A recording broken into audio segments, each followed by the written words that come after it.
Hello everyone, আসসালামু আলাইকুম। সকলে কেমন আছো? আশা করছি সকলে অনেক বেশি ভালো আছো এবং সুস্থ আছো। তো আল্লাহর অশেষ রহমতে আমরাও অনেক বেশি ভালো আছি এবং সুস্থ আছি।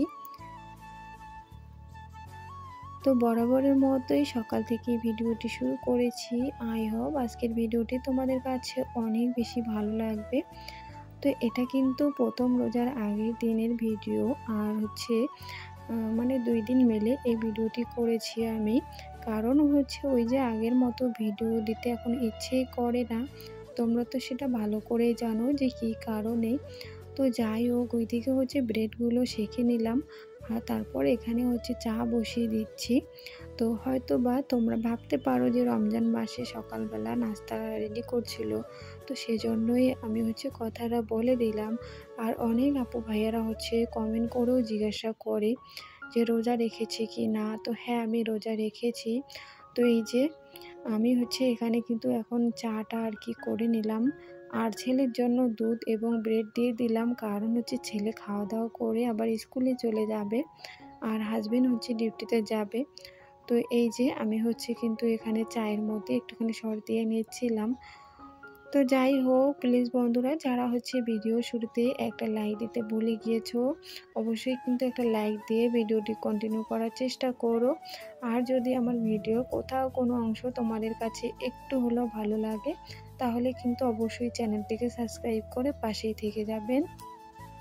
তো এখান থেকে দ্বিতীয় রমজানের দিনের আর কি ভিডিও। তো আমি এই যে সকাল সকাল আর কি অনেকগুলো কাপড় বার করেছিলাম, কারণ 2 দিন ধরে কাপড় দেওয়াই হচ্ছিল না, কারণ শরীরটাও বেশ একটা ভালো ছিল না। তো সেই ক্ষেত্রে আর কি, তো এখানে এই যে কাপড় আর কি ধোবো। তো সেই ক্ষেত্রে আমি মানে গরম পানি করে নিয়েছি, কারণ ওই আমার সুতির বেড কভারগুলো এতটা বেশি নোংরা হয়ে গিয়েছে, হয়তো বা ক্যামেরার মধ্যে বোঝা যাচ্ছিল না। তো রিয়ালে একদম অনেক বেশি নোংরা হয়েছে। তো সেই জন্যই না আমি এগুলাকে গরম পানি দিয়ে একদম ভিজিয়ে নিচ্ছিলাম। আর দেখবে তোমরা বেড কভার বলো আর যে কোনো সুতি কাপড়ই বলো না কেন, মোটা ধরনের যে কাপড়গুলো হয়, এভাবে যদি গরম পানিতে একটুখানি ভেজানো যায় তাহলে কিন্তু সাথে সাথেই নোংরাটা উঠে যায়। আর মানে ধুইতে মানে বেশি একটা কষ্ট আর কি হয় না। তো যাই হোক, হয়তো বা কথা বলতে বলতে যদি কথার মধ্যে কোনো রকমের ভুল হয়ে থাকে তাহলে কিন্তু অবশ্যই ক্ষমা দৃষ্টি চোখে দেখবে তোমরা। বাকি কাপড়গুলো এখানে এক এক করে ভিজিয়ে নিলাম। আর এখন কাপড়গুলো ধুয়ে দিয়েছি অফ ক্যামেরার মধ্যে, কারণ পুরো ভিডিওটুকু তোমাদের সঙ্গে শেয়ার করলে ভিডিওটি অনেক বড় হয়ে যাবে। তো সেই ক্ষেত্রে আর কি আমি চেষ্টা করলাম যাতে করে তোমাদের ভালো লাগে এবং বোরিং না। তো যাই হোক, তোমাদের সঙ্গে কথা বলতে বলতে কিন্তু অনেক কাজই করে নেওয়া হলো। আর বিশেষ করে আমার একটা টেনশন ছিল সকালবেলা, যে কাপড়গুলো আমি কখন ধুয়ে শুকোতে দেব। কারণ ওই যে কাপড়গুলো যদি না শুকায় তাহলে না অনেক ঝামেলা হয়ে যায় এগুলা নিয়ে। তো সেটাই আর কি। আর প্রতিদিনের কাপড় যদি প্রতিদিনের ধোয়ার পর শুকিয়ে যায় না, নিজের কাছেও যেন বেশ অনেক বেশি ভালো লাগে। তো সেটাই আর কি। তো যাই হোক, কাপড়গুলো তো ধুয়ে নিলাম। এখন কাপড়গুলো বাইরে মেলতে দেব। আর এইদিকে ওই অফ ক্যামেরায় কিন্তু কাপড়গুলো বাইরেও দিয়ে এসেছি। আর সেটা ক্যামেরা ধরার মতো কেউই নেই, না হলে আমি ভিডিও করে নিতাম। বাইরের ভিউটা যেহেতু অনেক ভালো আসে, তারপরেও কিছু করার নেই, কারণ ক্যামেরা ধরার মতো কেউ নেই। ছেলে স্কুলে চলে গিয়েছে, হাজবেন্ডও ডিউটি গিয়েছে। আর হাজবেন্ড কিন্তু বাড়িতে থাকলেও সে বাইরে আমাকে কখনোই ক্যামেরা ধরে দেবে না।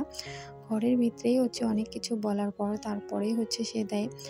তো যাই হোক, এই যে আমি চুলাটা ক্লিন করে নিলাম, কারণ চুলাটা অনেকটা বেশি নোংরা হয়ে গিয়েছিল। আর ভাবছিলাম যে রোজা ধরে কীভাবে টাইম পাস করা যায়, তো সেটাই করছিলাম।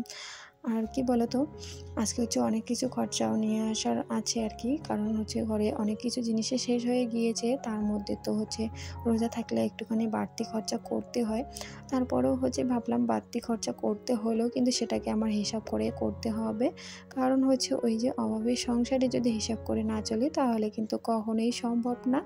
আর আমি কিন্তু আমার ছোট্ট সংসারটার মধ্যে এভাবে হিসাব করে চলি বলেই কিন্তু আজকে সংসার জীবনে অনেক সুখে আছি। অন্যের কাছে কীরকম সেটা আমি জানি না, কিন্তু আমার কাছে আমার সংসারে যা আছে তা দিয়েই কিন্তু আমি অনেক সুখী আছি। সত্যি কথা যেটা, আমি যা বলছি মন থেকেই বলছি কথাটা। তো যাই হোক, ওইদিকে হচ্ছে দুধটাও বসিয়ে দিলাম গরম করার জন্য। তারপর হচ্ছে বেসিনের এই সাইডটাও একটুখানি ভালো করে পরিষ্কার করে নিয়ে তারপর নসিনিটাকেও ধুয়ে দেবো আর কি। আর আমার বেসিনটা বলতে গেলে ওই ৩-৪টা কিন্তু পরিষ্কার করাই হয়, কারণ হচ্ছে আমি যখনই বাসন মাজি না কেন তখনই কিন্তু আমি হচ্ছে পরিষ্কার করে নিই, কারণ হচ্ছে যাতে হচ্ছে তেল চিটচিটে না হয়। আর সেটা হলে কিন্তু একদমই ভালো লাগে না, দেখতে কিন্তু বাজে লাগে আমার কাছে। তো যাই হোক, আমার নতুন অনেক বন্ধুরা অ্যাড হয়েছে আমার এই চ্যানেলে। তো সবাইকে অসংখ্য ধন্যবাদ এবং মন থেকে অনেক ভালোবাসা। তো সবাই আমার জন্য একটু দোয়া করবে যাতে করে হচ্ছে আমি এই চ্যানেলটা নিয়ে এগিয়ে যেতে পারি। আর তোমরা তো জানোই সবাই হচ্ছে কিন্তু অনেক আশা নিয়ে ইউটিউবে আসি। আর আসার পর যদি হচ্ছে সেটা সাফল্য না হয় তাহলে কিন্তু অনেক বেশি খারাপ লাগে। তো ওইদিকে হচ্ছে দুধটাও গরম করে নিলাম। তারপর হচ্ছে এখানে আর কি বিছানাটা এখন ঠিক করে নেব, কারণ হচ্ছে বিছানার বেড কভার উঠিয়ে যেহেতু ধুয়ে দিয়েছি, তাহলে এখন আমাকে একটা নতুন বেড কভার বিছাতে হবে। তো সেজন্যই আর কি আমি নতুন বলতে গেলে অন্য একটা বেড কভার বিছাতে হবে। বালিশের কভারগুলোও খুলে নিয়েছি, বলতে গেলে বিছানার যা আছে সব কিছুই উঠিয়ে নিয়ে তো ধুয়ে দিলাম। আর এখন হচ্ছে নতুন করে আবারও বিছাতে হবে। তো যাই হোক, এখানে হচ্ছে ব্ল্যাঙ্কেটগুলো আর কি মানে ভাঁজ করে নিচ্ছিলাম। তো মনে হচ্ছে আর ১ সপ্তাহের মতো ব্ল্যাঙ্কেটগুলো বাইরে রাখতে হবে। তারপর কিন্তু এগুলো ধুয়ে আবার উঠিয়ে রাখতে হবে। কারণ যেহেতু এখন ঠান্ডাটাও অনেকটা বেশি কমে গিয়েছে এইদিকে। তো জানি না তোমাদের ওইদিকে কীরকম, কিন্তু এইদিকে কিন্তু বলতে গেলে ঠান্ডাটা অনেকটা বেশিই কমে গিয়েছে। তো যাই হোক, আমার দিক থেকে গরমটাই ভালো, কারণ ঠান্ডার দিনে এত বেশি কাপড় বার হয় কি বলি আর, মানে ইচ্ছে করে না কাপড় ধুইতে। তারপরেও কিন্তু পরিপাটিভাবে থাকতে গেলে অনেক কষ্ট করেই চলতে হয়। আর তার উপরে যেহেতু আমার কোনো হেল্প নেই, আমি হচ্ছে যেহেতু নিজেই সব কাজ করি, তো সেই জন্য কিন্তু আমাকে মানে ভেবেচিন্তেই সমস্ত কিছু করতে হয়। তো আমার দিক থেকে আমার গরমটাই বেশ ভালো লাগে। তো যাই হোক, এখানে হচ্ছে এখন বেড কভারটাও বিছিয়ে নিলাম। তো অন্য একটা বেড কভার বার করেছিলাম, তো সেটা না বিছিয়ে আবার এটা বার করলাম, কারণ আমার এই বেড কভারটা বলতে গেলে খুবই পছন্দের। আর অনেক দিন হলো সেটা কালারও যাচ্ছে না, এরকমই আছে যেরকম মানে ভিডিওতে দেখা যাচ্ছে, সেম ওই রকমই আর কি। তো যাই হোক, ওখানে হচ্ছে ব্ল্যাঙ্কেটটাও রেখে দিলাম। একটা ব্ল্যাঙ্কেট বিছানার মধ্যে রাখি, কারণ হচ্ছে যেহেতু কাজকর্ম শেষ করে ১০ মিনিট হলেও বিছানার মধ্যে উঠি, তো সেই জন্যই আর কি ওটা ওখানে রেখে দেই। আর এখন হচ্ছে বালিশগুলো ভালো করে একটু ঝাড়াঝুড়ি করে বালিশগুলো জায়গা মতো রাখবো।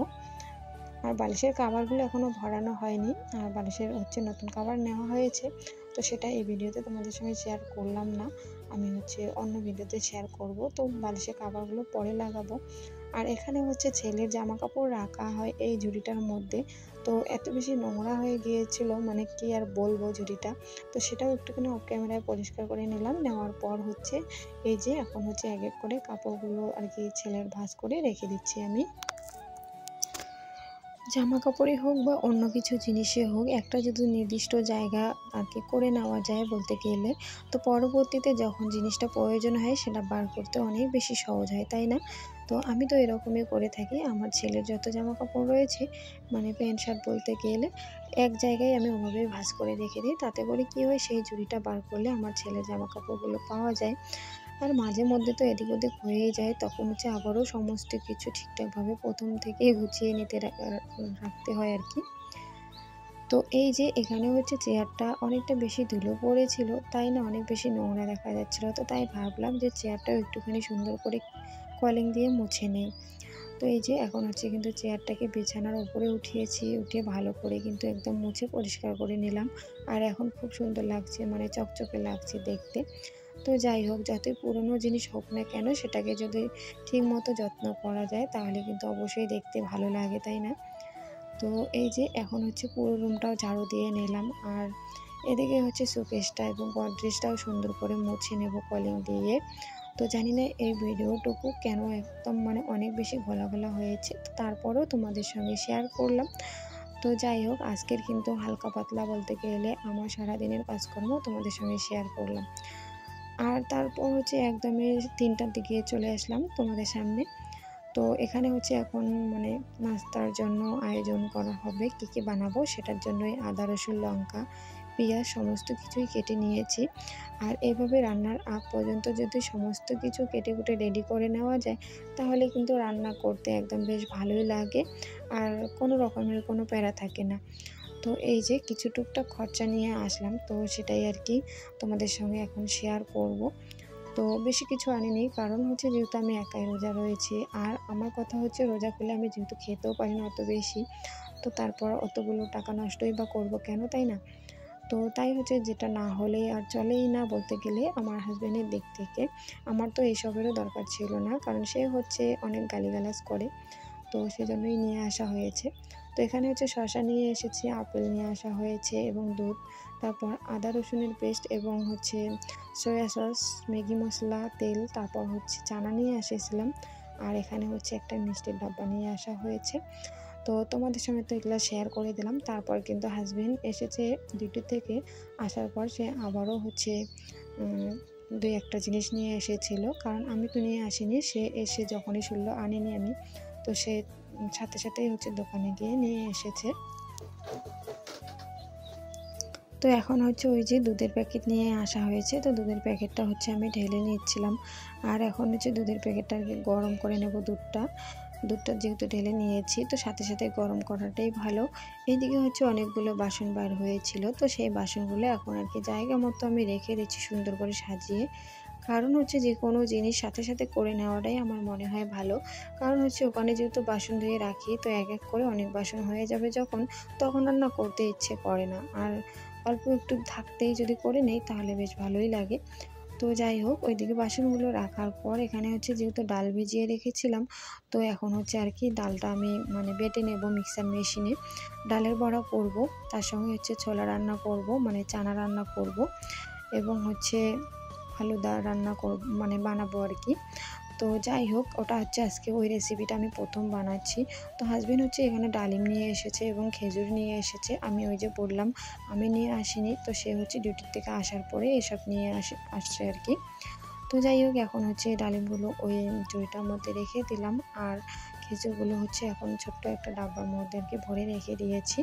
তো এখানে হচ্ছে পকোড়াটা বানানোর জন্য যা যা দরকার সেটাই আর কি দিচ্ছিলাম। তো এখানে হচ্ছে বলার মতো কিছুই নেই, কারণ হচ্ছে আমার প্রিয় আপুরা আমার থেকেও বেশি অনেক বেশি ভালো জানে, তো আমি হচ্ছে সেভাবে আর বলছি না। তো এখানে হচ্ছে মানে চানাটা সিদ্ধ করে নিয়েছিলাম, তার সঙ্গে 2-3টা আলুও দিয়েছি, কারণ চানার মধ্যে আলু দিলে বেশ ভালোই লাগে খেতে। তো এখানে হচ্ছে চানাটা যেহেতু সিদ্ধ করে নিয়েছি, তারপর তার জন্য মশলাগুলো ভালো করে আর কি কষিয়ে নিচ্ছি আমি। তো একটা হচ্ছে বড় সাইজের টমেটো দিয়ে দিয়েছিলাম, দিয়ে কষানোর পর কিন্তু এই যে চানাটা দিয়ে দিলাম আমি। আর চানার মধ্যে যেহেতু একটুখানি জল ছিল, তো ভালো করেই কষিয়ে নিতে হবে। তো এটা একদম শুকনো শুকনো করব, কারণ হচ্ছে এভাবে থাকলে কিন্তু খেতে একদম ভালো লাগবে না, আমার কাছে যেন মনে হয়। তো এখনও হচ্ছে এখানে আদা রসুনের পেস্ট আর কি দেওয়া হয়নি, ওটা দেবো, দিয়ে ভালো করে কষিয়ে নেব। তো আমি কিন্তু চানাটা এভাবেই রান্না করি, আমার কাছে বেশ ভালো লাগে। তো এইদিকে হচ্ছে আমার চানাটা কিন্তু মানে রেডি বলতে গেলে সিদ্ধ হচ্ছে। আর এইদিকেও হচ্ছে পকোড়ার জন্য আর কি সমস্ত কিছুই রেডি করে নিচ্ছি। তো যাই হোক, আমার চানাটা কিন্তু একদমই কমপ্লিট। তো চানার তরকারিটা হচ্ছে আমি এই যে এখন হচ্ছে মানে ঢেলে নিচ্ছি অন্য একটা ভাঁড়ার মধ্যে। কারণ হচ্ছে রান্নার শেষে যদি হচ্ছে তুমি কড়ার থেকে মানে খাবারটা অন্য জায়গায় রেখে দাও আর কি, বলো যেখানেই বলো রাখো, তাহলে না বেশ ভালোই লাগে। আর ওই কড়ার মধ্যে রাখতেও খুব অসুবিধা হয়, আর দেখতেও একদম বাজে লাগে। তো ওইদিকে হচ্ছে ওগুলো ঠিকঠাক করে রাখার পর কিন্তু বাসনগুলো মেজে নিয়েছি। তারপরে এইদিকে এই রেসিপিটাও করে নিচ্ছি। তো আজকে হচ্ছে ফার্স্ট টাইম বানাচ্ছি, জানি না কীরকম হবে। তো তারপরও আমি হচ্ছে বলবো, যেহেতু হচ্ছে ভয়েসটা পরে দিচ্ছি, তো ভালোই হয়েছিল। তবে হচ্ছে আমি বেশি একটা খেতে পারিনি, কারণ প্রথম তো। আর ওই কাস্টার্ড পাউডারের যে একটা সেন্ট থাকে, সেটা তো আমার একদমই ভালো লাগে না, এবং আমার হাজবেন্ডও পছন্দ করে না। তো যাই হোক, যেহেতু বানিয়েছি তো অল্প একটু করে খেয়ে নিয়েছি। তো এই যে সবার শেষে আবারও একটুখানি ডালিম দিয়ে দিলাম, কারণ হচ্ছে ওখানে দেওয়া হয়েছিল, তারপরও আবার এখন দিলাম। তো এইদিকে হচ্ছে ওটা রেডি করে রেখেছি, রাখার পর কিন্তু এখানে পকোড়াটাও বানিয়ে নিচ্ছে। আর তোমরা দেখো, এক হাতে সন্ধ্যাবেলার থেকে এত কাজ করা রোজা নিয়ে অনেকটা বেশি ক্লান্ত হয়ে যায় শরীর। যাই হোক, তারপরও হচ্ছে আমি মনে কিছু করি না, কারণ হচ্ছে দেখো, তোমাদের জন্যই এত কষ্ট করে ভিডিওটি করেছি আমি, না হলে কিন্তু ভিডিও না করলে আমার কাজগুলো খুব তাড়াতাড়ি হয়ে যেত। আর তোমরা জানোই কিন্তু ভিডিও করতে গেলে অনেকটা বেশি সময় লাগে, আর তারপর তো ভিডিও এডিটিংয়ের কাজ তো রয়েইছে। তো যাই হোক, সবাই ভালো থাকবেন। আল্লাহ হাফেজ।